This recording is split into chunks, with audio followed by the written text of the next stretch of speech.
ending violence against women and girls.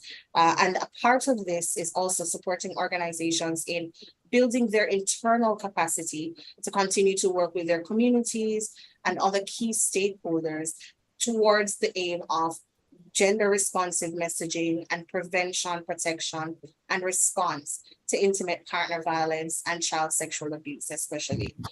So we're really pleased to be here today. We've been very excited to see a lot of the work that's been happening. And we're really looking forward to the great work that will continue to flow from Project Change. As always, we continue to look forward to partnering and providing support to all of the partners and the groups that are working on the ground and in communities with the intention of ending violence against women and girls. One of the things we've been saying with Spotlight is that it has to be an all of society approach. It can't just be one facet and one group working at it. It has to be all of us in all our spaces doing everything we can to tackle violence. And I think this is a great opportunity and a great initiative that mobilizes and activates people in all of our different spaces to do this kind of work and to see how in our day-to-day work, we can also be leading change and promoting the extinguishing of violence against women and girls. So I'm really happy to be here today. I'm really pleased to see the excellent work that's been done and looking forward to hearing from other participants on the panel today. Have a good afternoon, folks. Amazing. Thank you so much, Ms. Long. I really appreciate having you join us and also sharing with us the background and giving us some context as well in terms of the Spotlight Initiative, its goals and objectives. At this time, I will turn over to Mr. Charles Clayton, who is the program director for the Community Renewal Program at the Planning Institute of Jamaica.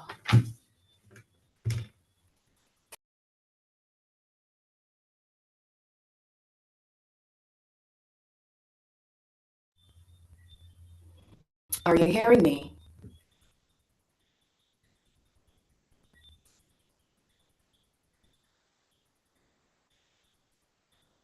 I think I was muted. Thank you so much, Ms. Long. I really appreciated you giving some context to the Spotlight Initiative so that the participants here and those represented from the respective support agencies, they really can follow as to what the initiative is about and what the goals and objectives are. At this time, I will turn over to Mr. Charles Clayton, who will be bringing greetings from PIOJ. He is the program director for the Community Renewal Program.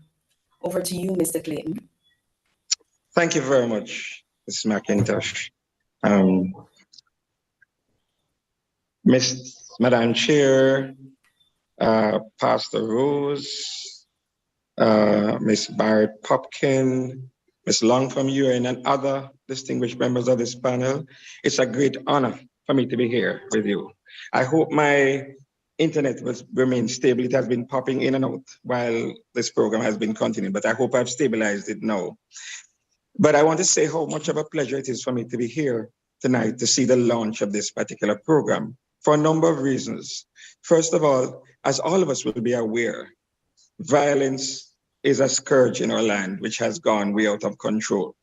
And most notable among the statistics is the fact that domestic violence actually accounts for a major part of the statistics in violence.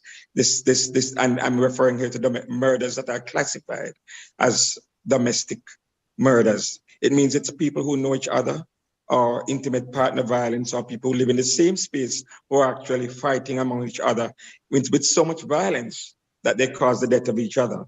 So this really raises the question of what is causing us to be so violent. Why are we unable to negotiate differences among ourselves?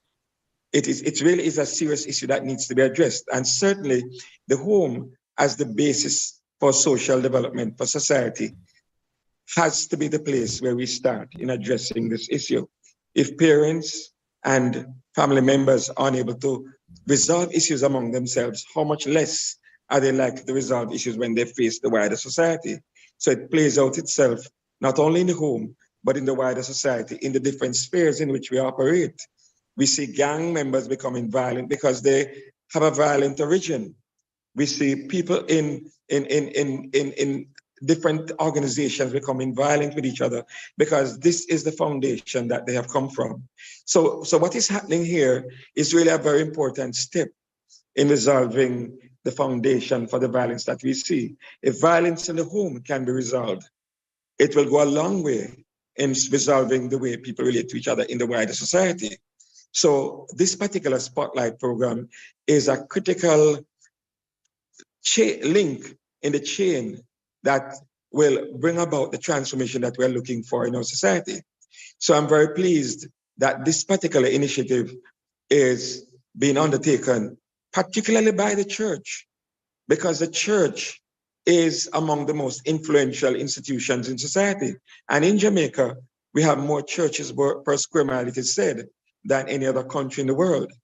So the influence of the church then is sufficient to be able to permeate every single corner of this country. And it is a fact that the government of Jamaica has been looking at the church as an important peg in the building of the foundation for restoration of our society. So we are very pleased that the church, and particularly this church in Western Jamaica, has taken the initiative to take on this particular project. We're looking for, it's a small start for a big problem, but the first block is a stepping stone to building the biggest house. And so if we start, even with a small beginning, we are beginning the process or continuing a process that we hope to be expanded and permeate the wider society, in which we begin to see the mechanisms for resolving issues among ourselves can be found and activated in the way we relate to each other.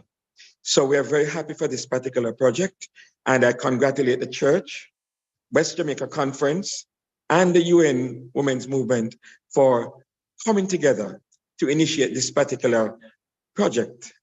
We hope that this will be just the first of many such programs as we continue on the road towards transforming our society from its image of violence to one in which we are regarded as a peaceful society which is able to resolve its differences without resorting to violence. So congratulations to all concerned for the effort you have put together, and we will do whatever we can to support this effort and to encourage you to continue in this vein as together we work towards transforming Jamaica, that all of us, wherever we stand, can feel that this is the place of choice to live, work, raise families, and do our business. Thank you very much.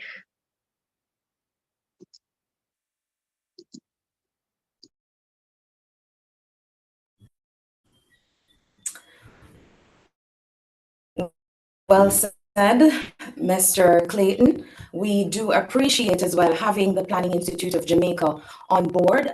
It has really been a privilege over the past months to be working side and side with your team to execute respective activities in keeping with the Project Change initiatives. We're very happy to have been able to help, and we look forward to continuing that. Thank you. So I do apologize for that. I was trying to connect with our keynote speaker. Just give me a minute, please. So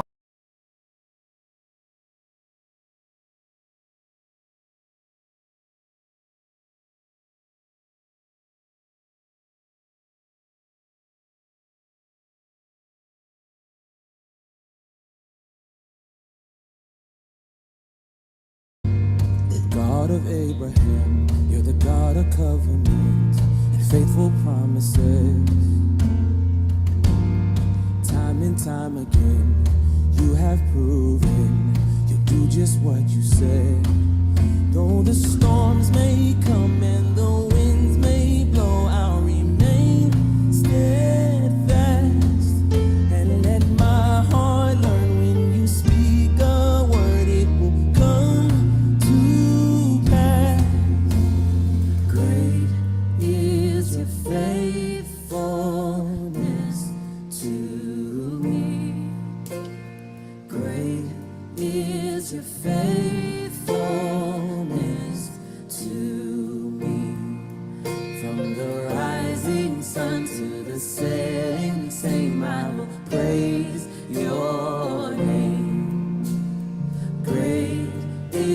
your faithfulness to me. Oh,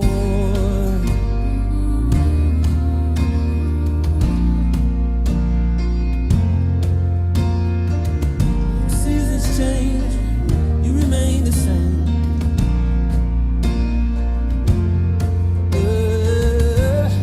God from age to age, though the earth may pass away, your word remains the same. Yeah, your history can prove.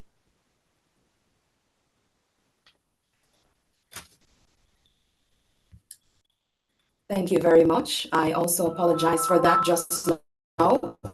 I must say that over the past months, it has been quite a thrilling experience, working with the respective teams to execute numerous activities. When we started out early this year in June, when we were awarded the grant, West Jamaica Conference was very excited because when we saw the objectives and the goals of the project, we really recognized that there was a great need for change. Looking at the statistics, and the other persons would have shared some details earlier, you find that some of the highest reported incidences of domestic violence are found in the parish of Westmoreland. So getting the opportunity to work with the community members, it has really a joy. Now, Project Change is not just a normal initiative. We consider it to be extraordinary. Why? Because when we think about change, we want to get citizens involved. Citizens being involved and being aware of domestic violence. It's like a sickness, an illness, something that needs to be remedied, that needs to be eradicated, that needs to be dealt with. And going further, citizens having an awareness of domestic violence, doing what? Negotiating, engaging, and most importantly, empowering. And that is really our aim. So when we started off, we wanted to raise awareness to the community members, the stakeholders. Of course, we wanted to get their participation, their partnership. We wanted to collaborate. And we said if we could build awareness within the parish of Westmoreland and the extended communities, then of course we can make a positive change. So we started off with getting our family life and women ministries leaders within said parish coming out. And what we did, we executed a trainer workshop to get these persons involved and aware in the processes that spearhead projects in advocating and building campaigns against domestic violence. In addition to that, after these persons would have been trained, they would go back to their respective communities and they would work within those communities at the local church level and at the community level and execute workshops to inform, to empower, and also to inspire change among community members. In addition to that, the other activity on our list is ready to get the full support of our agencies and rally against domestic violence. So we're talking about having the launch, and this is it, where we have our support entities coming on board, understanding and grasping the nature of the project that we are executing, because we want each person, each member, each leader, each representative on here to be an agent of change. And the reason for doing that is because we believe each person can make a difference wherever they are, in whichever community they serve, in whatever organization they serve. And having all of you here is really a testament of the importance of rallying efforts and mobilizing all our energies and resources to end violence against women and girls. It is an important call to action, and it is something that no one person can solve. We need all hands on deck, all persons on board, and as we would say, each person can be a positive agent of change. So, as I would have shared some of the activities, the next activity that we have, it is really one that is geared towards getting the high schools now involved in the overall program. So what we have done, we would have sent invitation to all the schools in Westmoreland to engage students in the upper school level to be a part of a essay video competition. Now, each school will be preparing their students, having an internal competition, and in that competition, the guidance and counseling department, as well as the English and cultural department, they will vet those essays and videos, and they will submit those to us. And what we intend to do is that we will culminate all activities at our GBV Health and Information Fair that is scheduled for November 26th at the Savannah Lamar High School Auditorium. So those essays and videos will be submitted for final judging on that day. And for that activity, we will culminate all the activities that we have been hosting over the years. We will definitely be reporting and having our respective agencies on board to share and participate in the day's activities. As I would have started off, I said that domestic violence, it is considered a sickness. It is something that needs to be eradicated, to be remedied.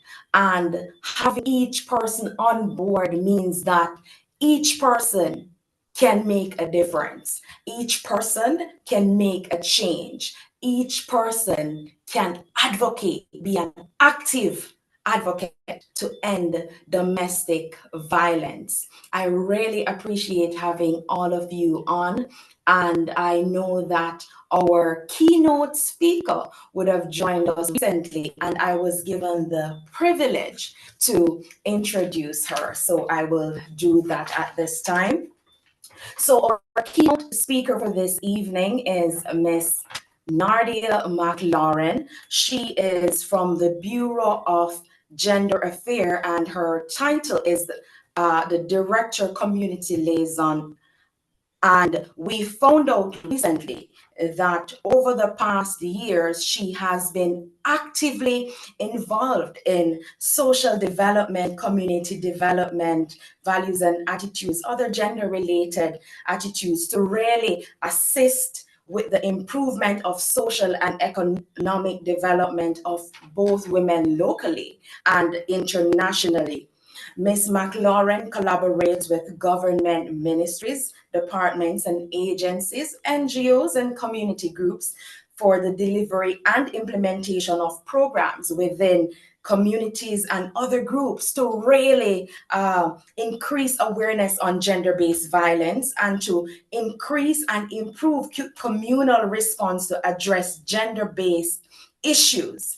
She actually holds a Master of Science in Sociology, specializing in social policy and development, and a Bachelor of Science in Sociology with a minor in Human Resource Development from the University of West Indies. Nardia's mantra is to be the change you want to see in the world, and she embodies that through her personal and career life. She likes working with younger persons, where she serves actively as a guide and a mentor. The importance of mentors is undeniable. That's what she said. Ms. McLaurin passionately guides, directs, assists with sharing the future for the betterment of young people. I am so elated to have you joining us, Ms. McLaurin, and The pleasure was on mine to introduce you. So I now to turn you over so you can share with the persons what you have brought with you this evening. Good afternoon, everyone. Persons are hearing me? Loud and clear. Okay. So, good evening. I am elated to provide you with my keynote address. I am actually very happy to hear all the wonderful things that you have been doing. And I hear the passion resonating through your words, your smiles, and your actions. So, it's my pleasure and honor to share my keynote address to you today at this important gathering of the virtual launch of Project Change, which is citizens having an awareness on domestic violence, negotiating, engaging, to discuss and to create awareness on the vexed issue of gender based violence, a topic that I am very passionate about. As citizens, we should all be fully committed to seeing an improvement in the lives of our women and girls, men and boys who have experienced domestic abuse.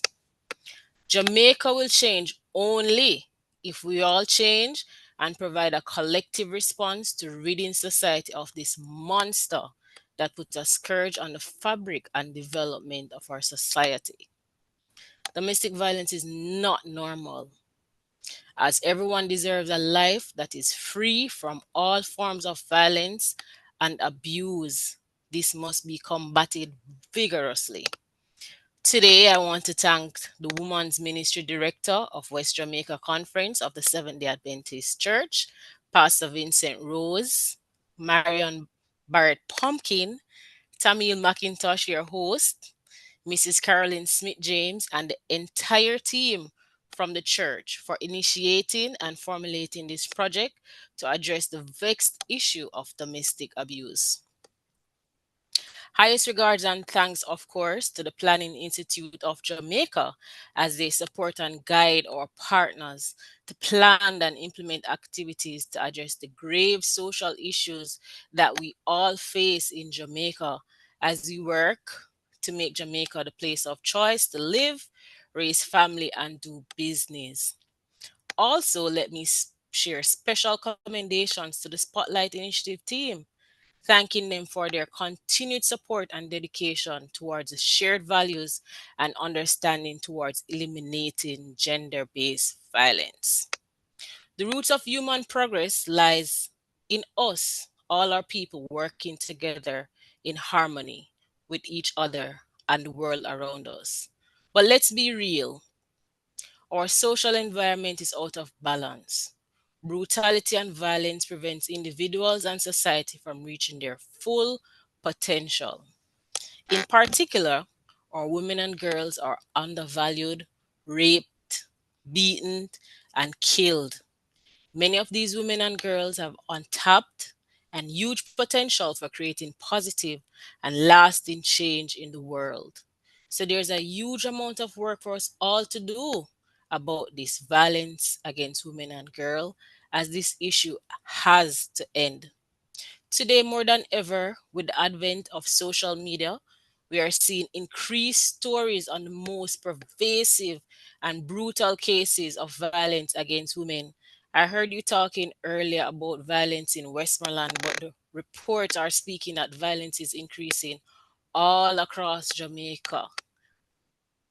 We crouched and we are saddened by these horrific stories. Women and girls are afraid to take public transportation, to walk on the streets, to go to the grocery stores, to even go on dates.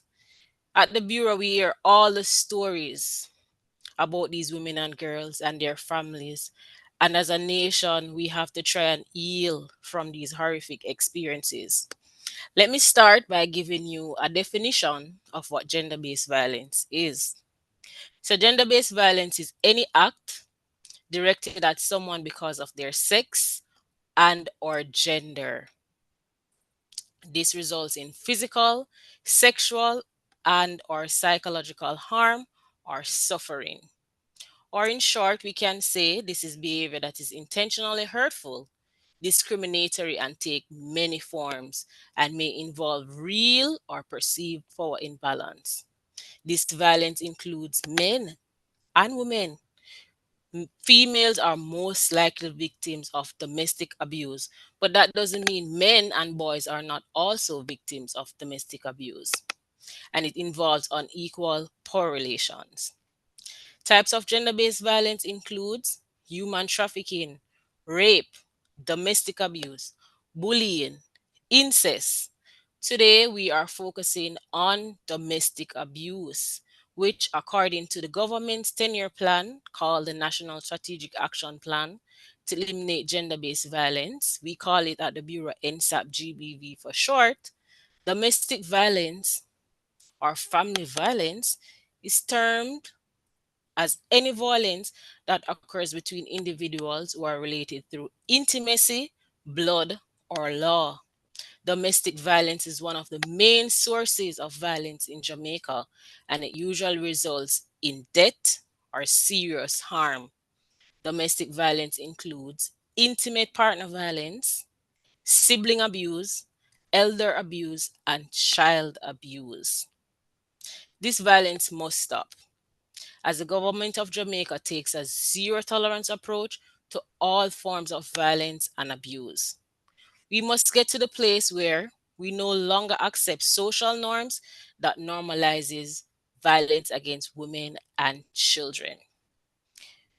Data from the Women's Health Survey 2016 and the National Plan of Action for Integrated Response to Children indicates that 28% or 1 in 4 women nationally experience physical or sexual violence over their lifetime. In 2018, 71% of girls under the age of 18 were victims of crime, were raped. 12 of 10 of these girls aged 15 to 19 think it is okay for a husband or a partner to hit his wife or partner. So psychologically, as a society, persons still think it is normal or acceptable for us to inflict harm onto others. 20% of Jamaican women reportedly being sexually abused as children. 85% of children experience violence discipline at home. And as part of our No Excuse for Abuse public education campaign, one of our themes is that when children experience violence at home, they are more likely to become perpetrators of violence when they get older or accept violence in the future as normal. A study in 2022 by Capri highlighted that Jamaica has the second highest rate of femicide. What is femicide? That is intentional homicide of females, and one of the world's highest rate of intimate partner violence. The study noted that whilst the causes of gender-based violence are complex, cultural attitudes have found to contribute significantly to the scale and nature of violence against women and girls, and the reactions and responses to it has been normalized psychologically. There is a proven link between media consumption and cultural attitudes, which the news media plays a major role in the development and reinforcement of social beliefs, individual behaviors, and policy development, and normalizes our social attitudes and socialization towards accepting violence.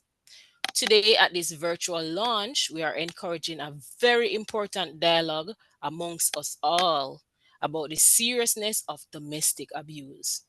We need to break the stereotype and cultural practices that perpetuate and normalizes violence against women and girls. For women and girls to identify red flags in this relationship and to get help and get out as soon as they can. We need a shift in cultural attitudes that perpetuate and accept violence as normal. Because gender based violence has such a destructive effect at individual and societal level, it is the government's interest to enact policies and programs to combat, reduce, and eliminate all forms of gender-based violence. As such, I'm going to share a look into what the government of Jamaica is doing. The government of Jamaica is serious about eliminating and reducing gender based violence.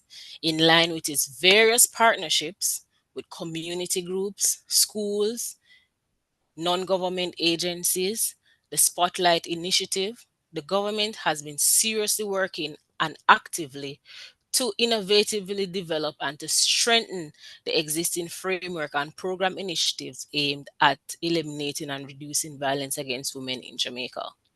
As such, in 2022, the government of Jamaica has launched a continuum of care for survivors of gender based violence, which aims to strengthen the government's intervention to address gender based violence.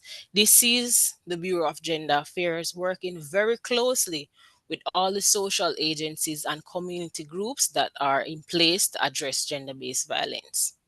We have established parish coordination platforms all across Jamaica to support this continuum of care. In this regard, we work with several key stakeholders, namely the police, justice of the peace, first responders, and community groups all over Jamaica. The government has spearheaded an historic adoption of the Sexual Harassment Protection and Prevention Act. This legislation will serve to protect women and men from sexual harassment in their various places of employment, in educational institutions, and in situations of accommodation. Through the Bureau of Gender Affairs, Jamaica now has three government owned and operated national shelter for women and their children who experience domestic abuse. Through the national shelter, the survivors and their children are provided with a safe haven to escape violence and are able to seek refuge accompanied by their underage children. The ministry also has established national helplines for persons who are experiencing gender based violence, and they can get help from the experienced gender based violence specialists. The numbers to call, there's a helpline specific for men and women. These numbers to call are 553 0372 for females, that's 553-0372 for females, and 553-0387 for males. That's 553-0387 for males. Persons who experience gender based violence or anyone you know that is experiencing gender based violence, they do not have to suffer in silence. They can send this number a please call me, a WhatsApp, a drop call. Behind these helpline numbers, you are guaranteed to receive privacy and confidentiality from these trained counselors. Persons do not have to be afraid and they do not have to think that they are alone. These counselors provide a rescue plan and provide solutions for persons who want to leave a domestic abuse situation and do not know how to leave a violent situation. Also, we have a toll free helpline 888 No Abuse. Persons can call this number free of charge from any network. Also, most importantly, we have a robust program of sensitization, awareness raising, and training with our key stakeholders on gender based violence. These includes, very importantly, our churches, community groups, schools, youth groups, training with first responders. Our first responders in Jamaica are um, persons who experience gender-based violence will go to. These are our dean of discipline, guidance counselors, pastors, justice of the peace, community groups who are there spearheading change on domestic violence in the communities. We have a male empowerment unit that focuses on issues affecting men and boys specifically. In closing, I want to thank you all for your attendance today. Your attendance reinforces the needs of women and children, that they are a high priority for the concerns of citizens in Jamaica. It also shows your dedication to learning and doing your part in eliminating violence against our women and girls. I just want to remind you all that gender based violence is everybody's business. We all have a part to play in ending violence against women and girls and making Jamaica the place of choice to live, raise families, and do business. If you see it, feel it, or know it, I encourage you all to report it. Thank you.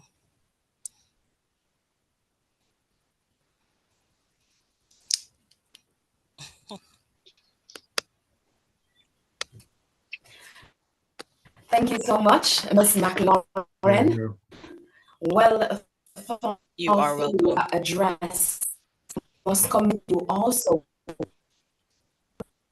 for the work that you have been doing in this area, particularly dealing with gender related issues and supporting the communities at large to be a part of initiatives like these to end domestic violence, to advocate for change, and to make a positive difference in the lives of those who are constantly abused and battered. We thank you again for that thorough, very comprehensive delivery. And we really, really look forward to having you on board for our upcoming activities. I look forward and I can't wait. Yes, so at this time, I think we are nearing the end. It has been quite an evening, very informative and getting our respective partners' point of view on the matter. I have Mrs. Smythe James, our Women Ministries Director, who will be giving the closing remarks and the prayer. Okay, thank you all very much. Let me say it's a pleasure to be sitting in this evening, and I just want to thank each and every one. Thank you, Miss Nadia McLaurin, for that keynote address that you have just given, and thank you for reminding us that domestic violence is everybody's business. Even if we don't get anything from it, even that is one thing that we all need to live with. What a blessing for everyone who came by, all our administrators, Pastor Vincent Rose, Sister Marianne Popkin. Yes, it's nice to see you all, and those who have brought greetings. Nice to see you all our trainers and our women ministries leaders, our family life leaders, and all the others who just came by just to see what this is all about. And we are serious about what? Speaking out. We want our voices to be heard, that indeed we want to stop the violence, domestic violence, in our homes, in our communities, in our churches, everywhere we go. And we know that we can't do it by ourselves. So Sister Mackin, touch is nice that you and all of us working together so that our voices can be heard. All right, let us pray. Father, which art in heaven, I just want to thank you for what you have done for us. I pray that you'll continue to speak to our hearts. We know that there are so many things that we could have mentioned this evening, but thank you that we are intentional in having this launch in which our voices can be heard loud and clear. We thank you for each person. We thank you for the administrators. We thank you for those who are even at the end with the women, the WN. We thank you for all the other leaders, the family life, the women ministry, those who came by, even those of us who are just passing by and just listening. We thank you even for the media team to make this possible so it can be recorded. I pray, dear Father, that in our lives, we will just live for you and we will do what we can to even save one person. Thank you, dear Lord, for being so good to us. Thank you for being so merciful. Thank you for technology. And I pray as we continue to use it, we lift up your name on high. In Jesus' name we pray. Amen.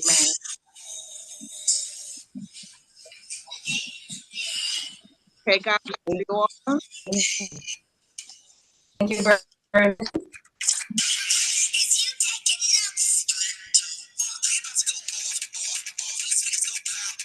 I'm just encouraging everyone that is joining. I know we have an extended audience on YouTube. Just encouraging each person to make their presence felt at our upcoming GBV Health and Information Fair. It is scheduled for November 26th. That's a Sunday at the Savannah Lamar High School auditorium. We really look forward to all of you joining, all the persons represented here and those that are on the extended virtual platform. So please tell a friend to tell another friend so that we can all be in that space.